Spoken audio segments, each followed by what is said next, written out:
We just got some sad news. The American College of Emergency Physicians just announced the passing of the first ER doctor from COVID-19. He was a doctor in New Jersey. So now I turn to a couple of doctors at the front line of this coronavirus fight. Joining me now is Dr. Megan Ranney, an emergency room physician, an associate professor of emergency medicine at Brown University, and Dr. Daniela Lamas, a pulmonary and critical care doctor at Brigham and Women's Hospital in Boston. Doctors, I don't think either one of you knew that news before we just reported it. This just got reported. And Dr. Ranney, this is the nightmare that so many of you and others in the medical community have been concerned about, which is the protection of medical personnel on the front lines fighting this virus. That is exactly right.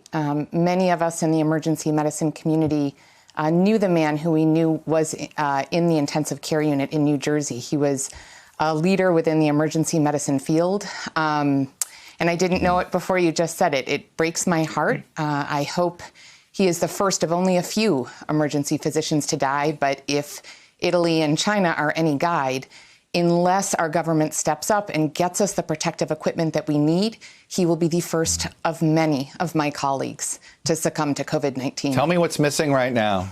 Dr. Ranney, I'm sorry to be the one to break this news to you. This is not my place to do that. I know he's a friend of and colleague of yours. But tell me the equipment. Just reiterate again for folks to understand. What is it that you guys need right now that the federal government has to be the one to procure?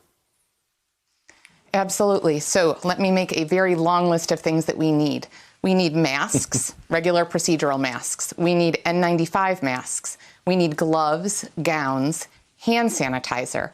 We also are increasingly running out of durable medical equipment.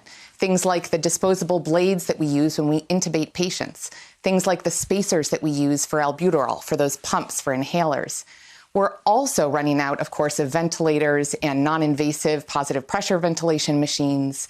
And we're starting to run out of critical medications. The medications that we give patients to put them into a medical coma when we intubate them are running low in many centers in New York City, as well as in many of the other hard-hit areas across the country. So really, if you name a type of equipment that is essential to critical care and to emergency response, we're running low on it. Hello, YouTubers. If you're watching this, it means you've checked out our channel, so thank you. Now do me a favor, subscribe by clicking on that button down there. Click on any of the videos to watch the latest interviews and highlights from MTP Daily and MSNBC. You can get more Beat the Press content every morning in the First Read newsletter. If you're tired of content that you don't know anything about where it came from, you don't have to have that problem with us. NBC News, MSNBC, MTP, and the Meet the Press mindset right here for you on YouTube. Subscribe now.